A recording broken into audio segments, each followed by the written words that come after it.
ministração, tá gravando aí já, queridão? Não, o título é Realinhando Prioridades. Lembra dessa palavra? Quando estava no culto aqui quando ministrei essa palavra? Quem não estava? Ninguém? Todo mundo estava? Então amém. Melhor ainda, que aí vai ser só... Eu vou poder avançar mais rápido aqui para você entender por quê. Como eu falei para você, Deus é um Deus de propósito. Deus é um Deus que ele age. Né? E o contexto dessa palavra, né, nós ministramos aqui, só te relembrando o contexto para você entender, nós estávamos diante, ali foi uma revelação que Deus, nós sabemos que o povo judeu foi levado para o cativeiro da Babilônia, isso mais ou menos em 605 a.C., foi quando Daniel e seus 3 amigos foram levados para o cativeiro, e logo depois ali, depois de passados 70 anos, que era a profecia de Jeremias, que Deus tinha falado que eles iam ficar 70 anos no cativeiro, lembram disso? Né? Depois de 70 anos, eles voltariam para a sua terra, para edificar a sua cidade, edificar o seu templo. E qual que é o contexto ali? Passou os 70 anos, Daniel estava lendo as escrituras, lendo ali o livro de Jeremias, ele leu lá Jeremias capítulo 11, versículo 28, onde está escrito que o tempo da dissolação deles deveria ser 70 anos. Daniel fez a conta e falou, olha, chegamos nos 70 anos. Então Deus tem uma promessa, que ele vai nos levar de volta para a nossa terra. E a Bíblia fala que Daniel, então, o que Daniel fez diante da promessa? Foi orar. É isso que você tem que fazer diante da promessa. Tem uma promessa de Deus para a sua vida? Ore para que ela se cumpra. Não fique passivo, esperando ou reclamando. Ah, Deus prometeu, mas está demorando, né? Não chegou, vai demorar. Ah, não sei se é verdade. Será que é verdade o que ele prometeu? Não, meu irmão, não é essa atitude nossa. Deus prometeu, a Bíblia diz que ele é fiel. Aquele que fez a promessa, ele é fiel. Então você pode orar com mais fé ainda.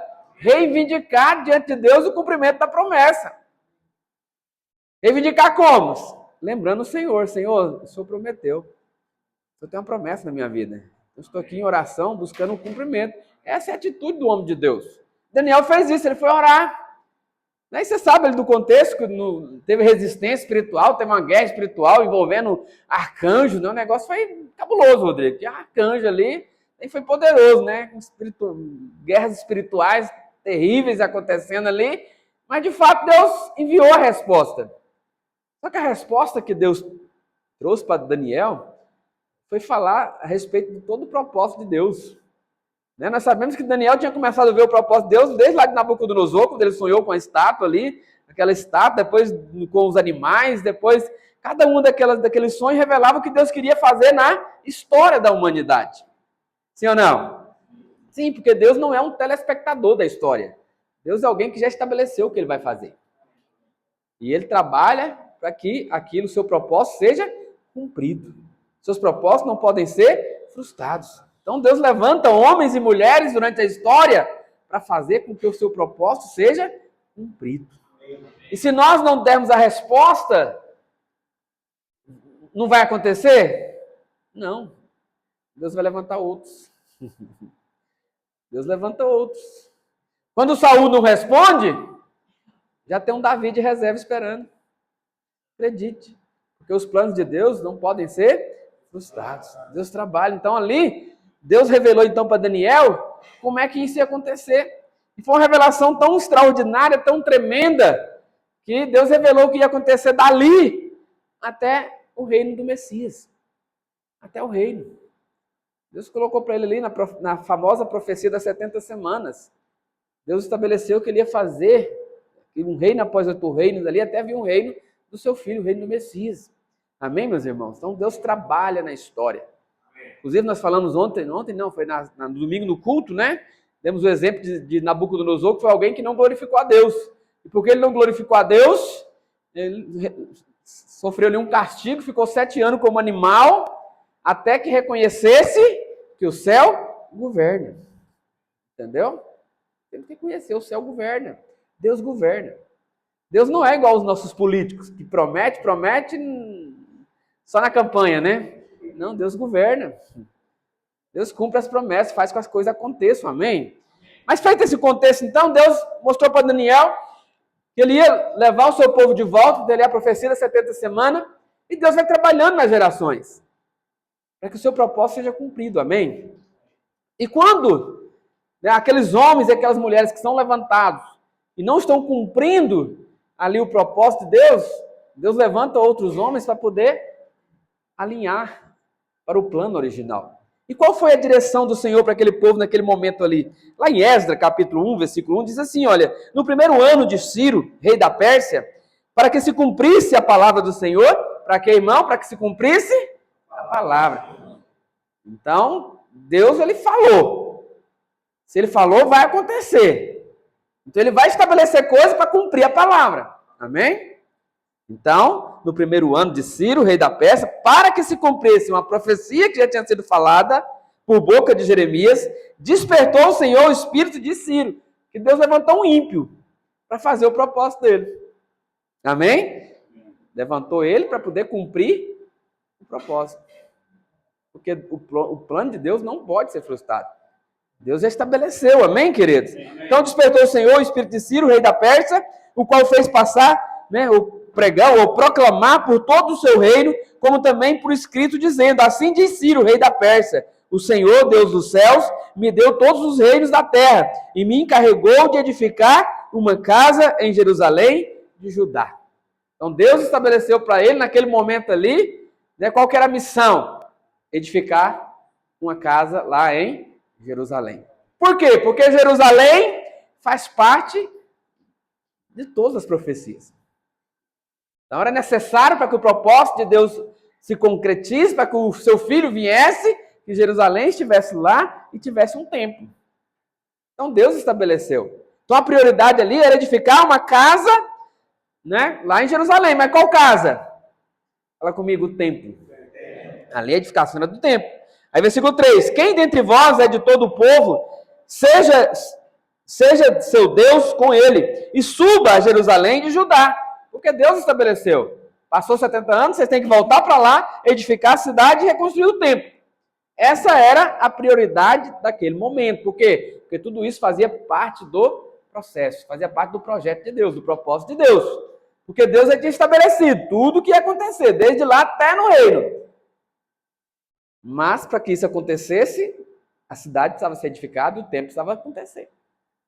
Porque aquela cidade tinha que testemunhar ali a vida do Messias, que ele seria morto, depois seria destruída, o povo seria disperso novamente, depois de alguns tempos ia ser juntado de novo, porque quando Jesus voltar a segunda vez, aquele povo tem que estar lá. Isso faz parte do projeto, faz parte do plano. Amém? Mas voltando aqui.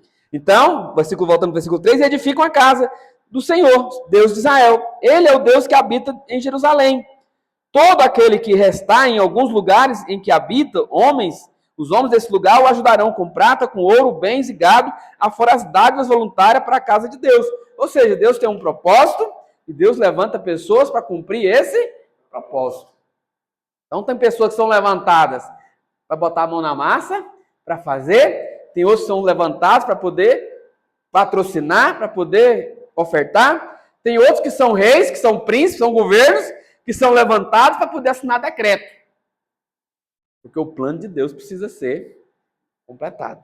Amém, meus irmãos? Então Deus levanta príncipes, levanta reis, levanta presidentes, governadores, prefeitos, vereadores, deputados, mas levanta pessoas também, levanta líderes e levanta pessoas também para poder ofertar, para poder patrocinar. Porque Deus tem um plano. E Deus levanta pessoas para cumprir esse plano. Amém, meus irmãos? Então foi isso que eles fizeram.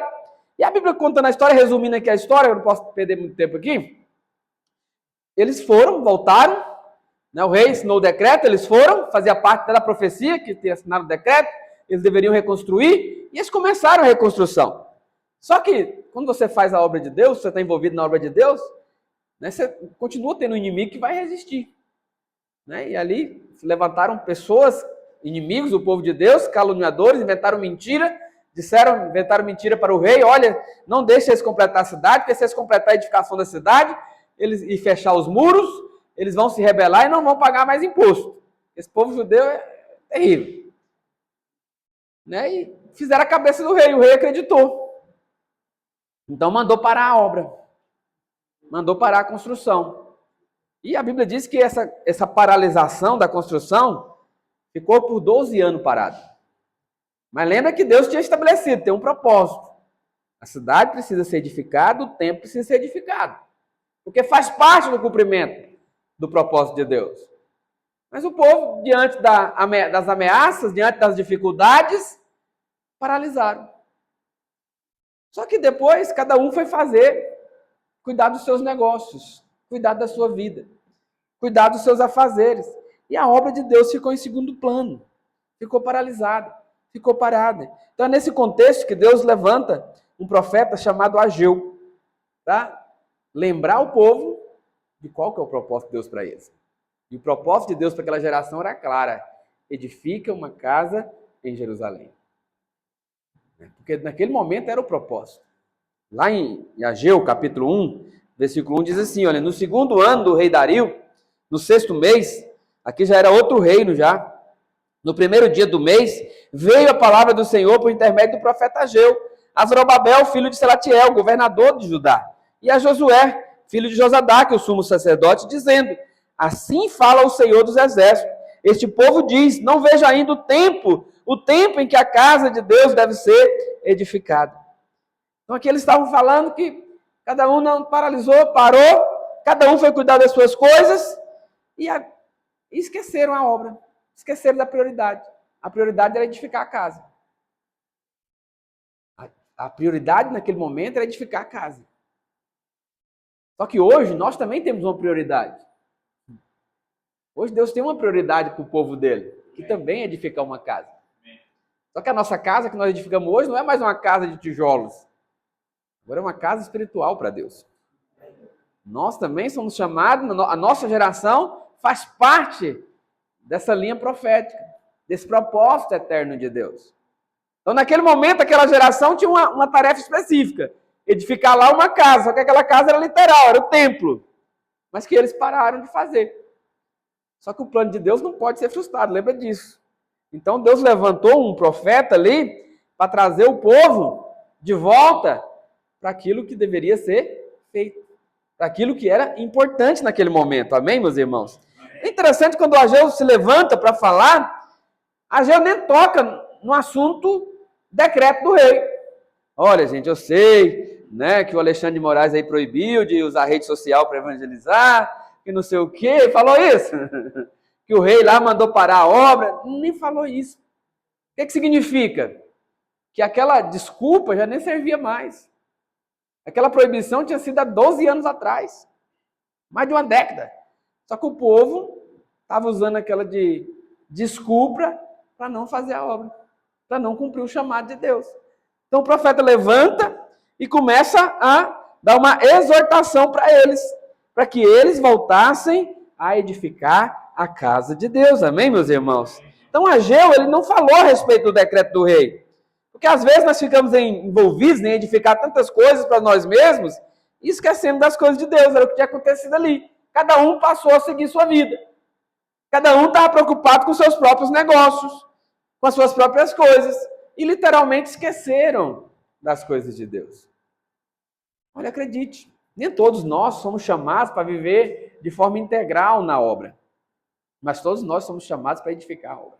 Amém. A edificação da casa de Deus é para todos. Não é só para o pastor, não é só para aquele que é integral, é para todos os cristãos.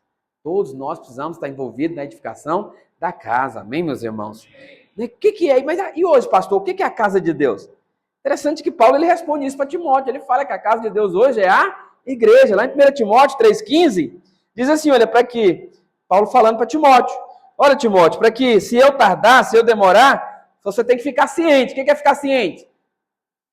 Fica ciente, saiba, tenha noção, saiba o que é para fazer, saiba o que é importante, então fique ciente de como se deve proceder na casa de Deus, que é a igreja do Deus vivo. Então qual que é a casa de Deus hoje para a nossa geração? A igreja. Então nós somos chamados para edificar a igreja. Hoje a casa que nós estamos edificando não é mais uma casa de tijolos, mas é uma casa espiritual. É vidas para Deus. É gerar filhos, é ser pai de multidões, é ser luz como um farol, é ser flecha que acerta o alvo. Qual que é o alvo? Ganhar vidas. Ganhar vidas. Vidas para Deus, amém, meus irmãos? Então, Cristo significa, né, que a igreja é o que está no coração de Deus hoje. Hoje nós somos chamados da mesma forma para edificar uma casa para Deus, que hoje é a igreja. Paulo ele fala para Timóteo, a casa de Deus é a igreja. Então, hoje nós temos que edificar também uma casa para Deus, amém, meus irmãos? E Cristo, ele deve estar em primeiro lugar na nossa vida se nós queremos cumprir esse propósito. Ontem nós falamos, no domingo, perdão, antes de ontem, na verdade, a respeito de você não se distrair com nada. Você deve ficar olhando para Cristo. Olhando para Cristo, amém, meus irmãos? Então ele tem que ser prioridade.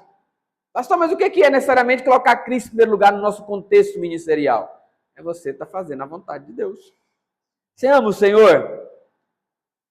Só obrigado por você ter para nós, Senhor. Menos um aqui, irmão. Amém. Obrigado. Jesus falou para Pedro: Pedro, tu me amas? Pedro respondeu: sim, Senhor, eu te amo. O que Jesus pediu para ele? Cuida, apacenta as ovelhas.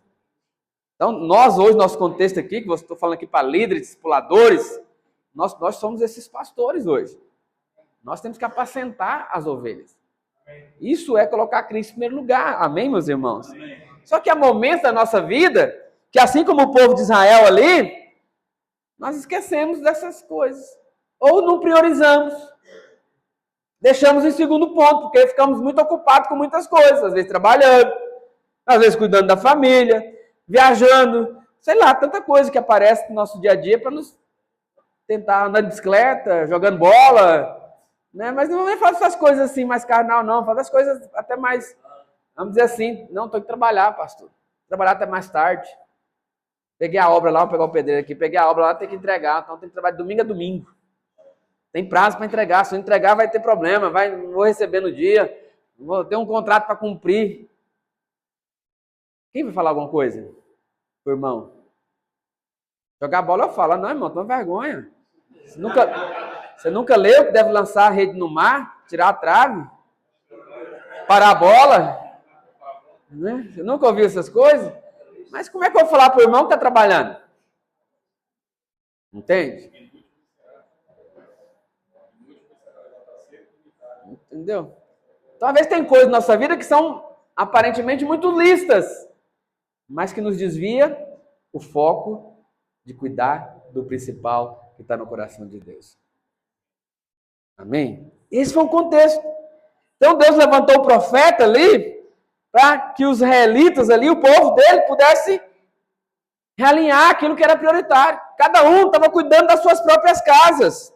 Lá no versículo 3, voltando para Ageu, versículo 3, continuando lá, diz assim, olha, veio, pois, a palavra do Senhor por intermédio do profeta Ageu, dizendo, acaso é tempo de habitardes vós em casas apaineladas, enquanto esta casa permanece em ruína? Ou seja, cada um está cuidando da sua própria casa. O que é uma casa apainelada? Uma casa bonita, que teve ali investimento, gastou dinheiro nela, fez uma reforma cara, um porcelanato de 1,20, né? Para o desespero do pedreiro. Colocou do bom e do melhor na casa. Mas acredite, o contexto aqui, Deus não está fazendo uma crítica, né? Ou chamando eles para um voto de pobreza. O problema não era esse. O problema não é ter casa apanelada bonita. O problema é você estar priorizando só a sua casa e esquecendo a casa de Deus. Esse é o problema. Nada de errado em você prosperar. Pelo contrário, honra a Deus a sua prosperidade. Honra a Deus. Deus pode muito pouco com a sua pobreza. Mas a sua prosperidade é uma bênção na vida da igreja. Então Deus quer te abençoar, quer te prosperar. E acredite, irmão, nós precisamos de irmãos próximos no nosso meio. Eu sou um pastor que tenho orado, Senhor, levanta irmãos próximos no nosso meio. Eu preciso das ofertas dele, Senhor. Eu não posso ficar choramingando 10 contos de oferta para lanche, não. Uma luta. Jogando indireta no grupo, de manhã, no almoço e de tarde, ver se os irmãos se tocam e pagam os R$10. Ah, não aguento isso não, pastor André. É muita humilhação. Não, quero na primeira vez que pediu, irmão, pastor, deixa comigo que eu vou ofertar tudo. Passa a chave Pix. Acredite, isso é bênção na vida da igreja. É isso a nossa oração. Senhor, eis-me aqui. Usa-me a mim. Não é importante. Então, Deus não é contra a sua prosperidade. Pelo contrário. Ele quer te abençoar. Amém? Amém. Só que o problema é quando ele te abençoa. Tem irmãos que é abençoado, ele quer o dinheiro só para ele. Tem muitos que começam a prosperar, ele fica miserável. Mão de vaca. Murrinha. Aí ele não oferta. Ele não entrega dízimo. Então é aí que mora o problema. Ele não é dizimista, ele não é ofertante. Qualquer coisa que o pastor pede, ele fica reclamando. Ah, vai pedir dinheiro de novo. Eu não sei o que dinheiro de novo. Tem reclamação. Então cuidado com isso. Aqui era o problema, que os irmãos, cada um foi cuidar da sua vida, foi cuidar das suas casas. Até então, nada de errado, se eles estivessem cumprindo o propósito. Se o templo tivesse reconstruído com bom e do melhor, bonito, sem problema nenhum. Entenda isso. Que o puxão de orelha aqui não foi porque eles estavam ali, né? Nossa, os irmãos agora tudo metido, né? Tudo com mansão, casa bonita, agora estão aí se achando, né? Confiando no dinheiro. Não, o problema não era esse. O problema é que deixaram as coisas de Deus de lado. Amém, meus irmãos? Então, naquela época, né, o templo era a casa de Deus. Mas trazendo para os nossos dias hoje, nós também temos que hoje priorizar a casa de Deus, que é a igreja. Amém. E isso envolve tudo. Envolve nosso dinheiro, envolve nosso tempo, envolve nosso ministério. Amém, queridos? Então, o Senhor, ele fala no versículo 5. Ele diz, olha, pois, assim diz o Senhor dos Exércitos. Considerai o vosso passado. Né? Tendes semeado muito e colhido pouco. Comeis e não chega a fartar-vos. Bebeis, mas não dá para saciar-vos.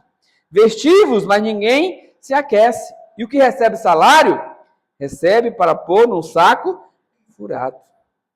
Num saco furado. Por quê? Porque a obra de Deus estava ficando despriorizada. Cada um deixou de investir na obra, deixou de edificar a obra, foi cuidar da sua própria vida, mas qual foi a consequência?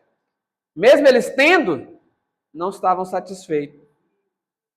Mesmo morando em casa bonita, mesmo comendo do bom e do melhor, estavam insatisfeitos, estavam tristes, estavam desanimados, estavam desmotivados. É isso que está falando aqui. Eles comiam, mas não se fartavam. Bebiam, mas não se saciavam. Até ganhava dinheiro, mas o dinheiro sumia. Colocava num saco furado. Esse é o problema, quando nós resolvemos cuidar da nossa própria vida em detrimento daquilo que Deus chamou-nos para fazer. Se você está aqui, você é um chamado de Deus. Amém. Você foi chamado por Deus. E você não pode esquecer disso. Nunca priorize suas próprias coisas em detrimento das coisas de Deus. Mas para nós a promessa é o contrário. Se você priorizar o reino e a sua justiça, todas as coisas serão acrescentadas. Só que eles fizeram o inverso. Cada um foi correr atrás das coisas e deixaram o reino e a justiça de lado. Quando dá tempo. Eu não posso liderar, não posso discipular, não posso fazer, não posso reunir, não posso fazer nada, que eu estou ocupado. Só que isso não adianta, meu irmão. Porque aí não prospera, não avança. Mas, infelizmente, há momentos da nossa vida que a gente experimenta isso. Você está tão afobado, correndo atrás de tanta coisa, suas próprias coisas, mas nós, uma vez fomos chamados por Deus, irmãos, você não é mais tratado como era antes. Se você virar um Jonas da vida e fugir do chamado de Deus, fugir do propósito de Deus, o que te espera é o quê? Barriga do peixe. Barriga do peixe é um tempo assim, ó, que come e não satisfaz, não tem alegria, nada serve, tá ruim, não tem aquele prazer de desfrutar das coisas, parece que está faltando algo, né? É assim, isso é barriga do peixe, é alguém que está fugindo do propósito. Pode até ganhar dinheiro, não, pastor, vou aí, não vou liderar, não vou discipular, porque eu tenho o meu trabalho aí extra, estou fazendo, estou trabalhando, mas não tem prazer nisso e não prospera. E não prospera, não avança. Por quê? Porque está priorizando a própria vida em detrimento das coisas de Deus. Trabalha e não resolve o problema. Até ganha dinheiro, eu já vi quantas vezes irmãos vêm pedir conselho de oração, pastor, me ajuda, porque porque eu trabalho, ganho bem, tenho um bom salário, mas não sai da dívida. Dinheiro não dá. Ganho tanto dinheiro, pastor, não sei para onde está indo meu dinheiro. Quantas vezes já aconteceu isso? Quantas vezes já aconselhei irmãos assim? Mas muitas vezes é por causa disso. Se vai olhar a vida do irmão, a vida dele é só trabalho, é só dinheiro, é só coisas materiais. Não se envolve mais na obra de Deus. E normalmente foram irmãos que um tempo estiveram envolvidos, liderando, discipulando, mas aí por algum motivo desanimou, largou, foi cuidar da própria vida e chega nessa situação. Não podemos chegar assim, amém, meus irmãos? Lembra que Deus tem um chamado para cada um de nós. E Deus nos chamou para um propósito. E esse propósito não pode ser frustrado. Então não adianta você fugir. Não adianta você querer arrumar para outras coisas. Não vai dar certo. A barriga do peixe te aguarda. Uai, pastor, está me ameaçando? Sim!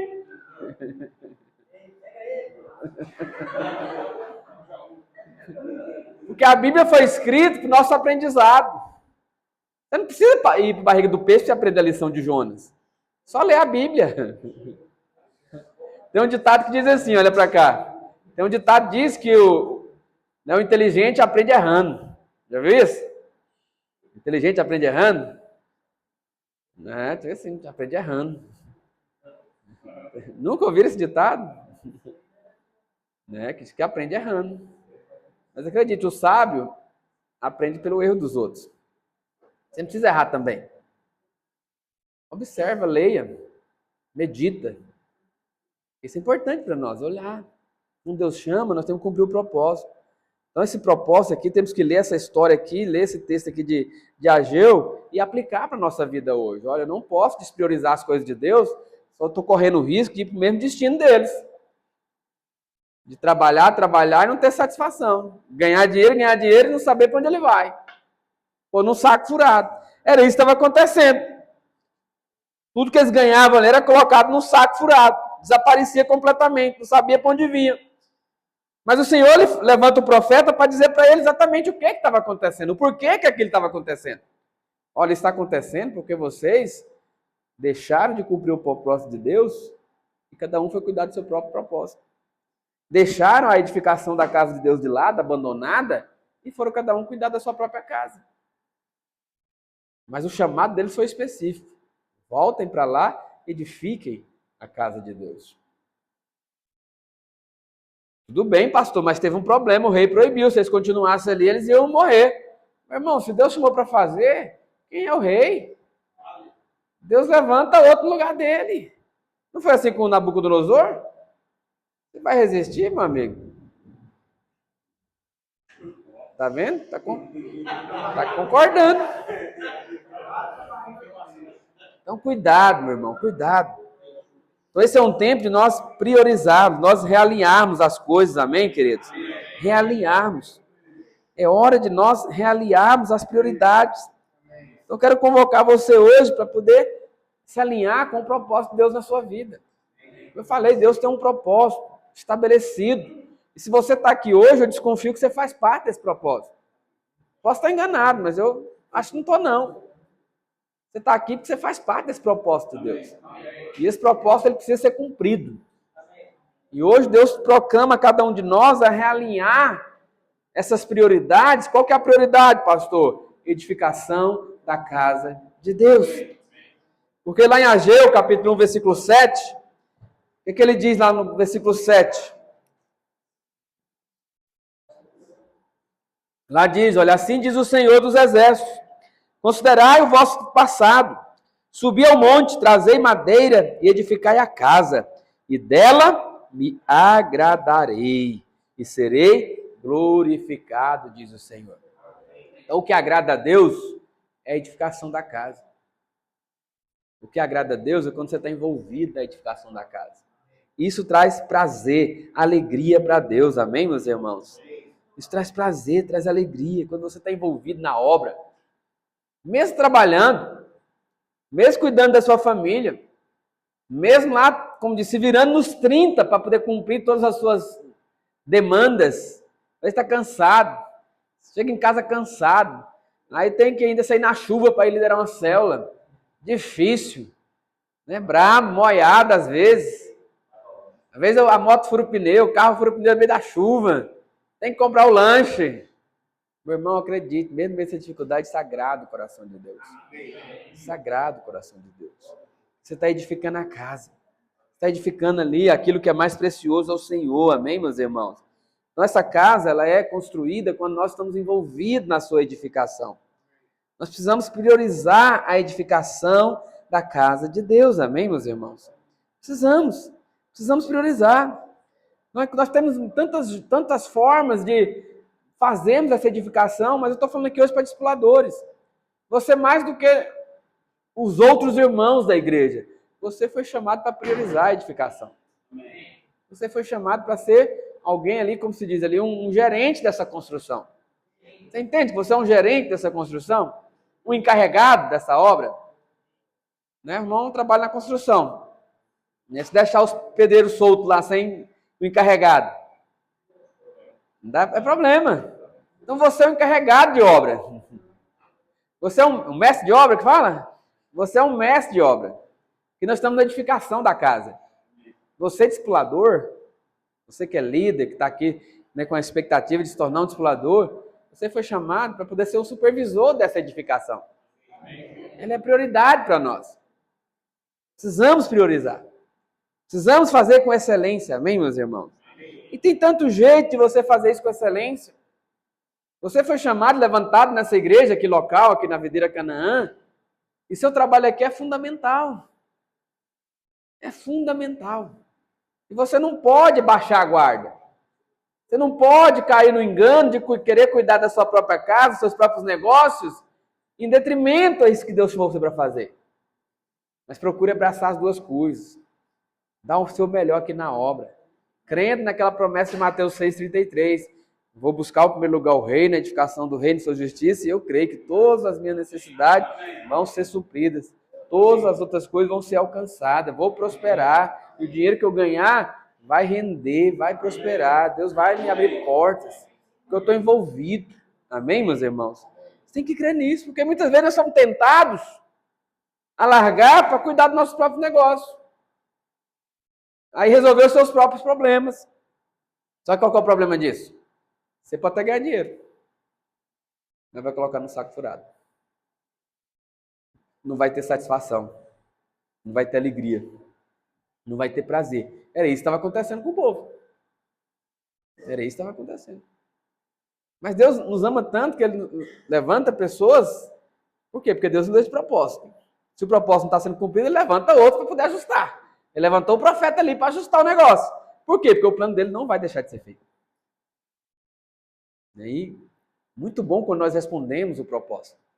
Quando nós alinhamos. Por quê? Porque Deus ele tem recompensa. Olha, mas esse povo de Deus, povo judeu, né, a gente sabe hoje, né, que mesmo diante de tantas perseguições, diante de tanto problema, foram escravizados não sei quantas vezes, por quantos reinos, expulsos da sua terra, passaram mais de 2000 anos espalhados por aí, mas mesmo assim, é o povo mais rico da terra. É um povo abençoado. Por quê? Porque quando Deus chamava a atenção deles, eles respondiam. Principalmente na hora de edificar, de patrocinar. Na hora de patrocinar.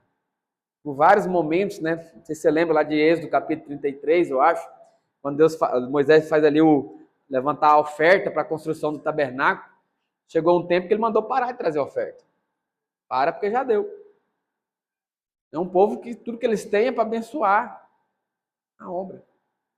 Eu citei no culto aqui dias atrás que eles estão preparando lá para a construção do terceiro templo. O Deus lá é natural, mas vai ser reconstruído. Por que vai ser reconstruído? Porque faz parte do propósito também. Já está escrito, que o anticristo precisa profanar aquele trem lá, então tem que ter lá. Mas desde 2014 que eles estão mais acelerados. Tem muitos anos que eles estão preparando para isso. Mas desde 2014 que acelerou um bocado. Em 2014 eles fizeram uma vaquinha lá, uma arrecadação online. Em menos de 24 horas tiveram que tirar do ar. Porque eles já receberam todo o dinheiro necessário. Menos de 24 horas. Por quê? Porque eles são muito ricos. São donos hoje de quase todos aí o sistema financeiro mundial, bancos, indústria do petróleo, Hollywood, e sei lá mais o que. São donos de quase tudo. Por quê? Porque são prósperos. Mas uma coisa eles têm no coração deles também. Tudo que eles têm, o dinheiro que eles têm é para também abençoar as coisas de Deus. E escolhem isso. Então tem várias formas. Quando o rei que ele estabeleceu o decreto, ele chamou uns para liderar, mas chamou outros que iam ofertar ouro, ofertar prata. Então nós estamos envolvidos na edificação, amém, meus irmãos? E eu quero desafiar você, meu irmão. Você pode participar dessa edificação. Você foi chamado para estar à frente dessa edificação. Cuidado com as prioridades invertidas. Eu quero desafiar você, se envolva nisso. Estamos começando mais um ano. Você que já é discipulador, queira ser grande. Deseja ser grande. Tem um desejo no seu coração, eu quero crescer, eu vou crescer esse ano, vou multiplicar, o Senhor vai me dar frutos. Você que está como líder aqui, tem um desejo no seu coração de ser discipulador, meu irmão, deseje grande. Já desejo desde agora ser um discipulador grande. Não, se tiver 2 células ali, 3 células, já está bom, pastor. Não, não está não. Deseja já começar com 5. No mínimo. Que Deus tem para nós. Mas realinha prioridades. Defina o que é prioridade na sua vida. Como eu te falei, nós não vamos contratar ninguém aqui para tempo integral, pagar salário para você. Não, não vamos, não temos condições. Mas quem vai pagar o seu salário é Deus. Ah, pastor, para o senhor é fácil estar aí recebendo? Fácil falar.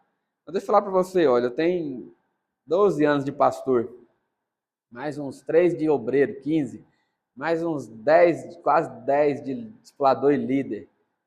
Está completando agora meu primeiro ano de salário. Então, nesses 23 anos aí, foi tudo como diz, né? Na semeadura. Ué. Então, não use isso de desculpa. Ah, porque eu não tenho salário, eu não vou priorizar as coisas de Deus. Fora discipulador. Fora discipulador. Então, agora, estou com... Desses 23 anos, só recebi 10 salários. Esse mês agora vai ser o 10º. No mês seguinte, o 12º. Então, mas sempre estive envolvido trabalhando e envolvido na obra. Então não pode ser desculpa porque ele trabalha fora, eu não posso priorizar a obra de Deus. Ah, porque eu sou empresário, não posso. Não, pelo contrário. Você tem que orar, Senhor, me prospera de tal forma que eu possa dar mais tempo à obra. Me dá sabedoria para administrar meu trabalho, me ganhar mais dinheiro, mas ter mais tempo para me envolver mais ainda na obra. Esse é o nosso coração. Esse tem que ser o nosso coração. Então, nesse período, irmãos, fiz faculdade, estudei, passei concurso, trabalhei. Normal. Teve época da minha vida, pastor André, que eu saí de casa às 6 horas da manhã e voltava 00:45. Segunda a sexta. Aí sábado de manhã levantava às 5:30 para ir pagar horas da bolsa da OVG, lá onde o Judas fez calo no pé, para poder pagar a hora de faculdade. Era assim a minha vida, de ônibus, Rodrigo, de ônibus. Chegava em casa 15:45 da manhã, abria a geladeira e via que aquele arroz estava azul. Aí você olhava para ele, olhava para você, falei, não vai rolar não. Dormia com fome, morava só, não tinha ninguém para fazer. Era a vida, irmão. Mas o que eu falo para você? Todo mundo tem sua dificuldade. Cada um. E acredite, sempre tem alguém que paga um preço maior que o seu. Nunca acha que você está pagando muito. Sempre tem alguém que está pagando um preço muito maior que você. Vai passar, né? E vai passar. Vai passar. Vai passar. Quantas vezes? Às vezes tem a bola dividida, você tem que decidir o que fazer. Meu irmão, eu falo sem medo de errar. Sempre decidir pelas coisas de Deus. Se dane o resto. Mas não é que eu sou irresponsável e vou deixar o pau quebrar. Não. Deus sempre me honrava nisso. Sempre me abençoou nisso. Ele não é só o meu exemplo. É ruim falar de si mesmo. Mas o que eu quero dizer para você? Meu irmão, prioriza as coisas de Deus. Deus não fica devendo nada para ninguém. Deus não fica devendo nada para ninguém. Então priorize. Priorize. Não inverta as prioridades. Amém? Quero encerrar por aqui, mas é só citar para você como é que você pode envolver nisso. Como é que você pode priorizar as coisas de Deus no seu trabalho do dia a dia, discipulador? Tem tantas formas, irmão. Priorize. E no nosso caso aqui, agora eu vou sair dessa parte inspirativa para a parte prática. Já vou emendar aqui. Prepara aquele PowerPoint aí, irmão. Para a parte prática. E uma das primeiras coisas práticas que você, como discipulador, você que está almejando aqui o discipulado, quero falar para você que excelente coisa você almeja, mas você prioriza. Prioriza as coisas de Deus.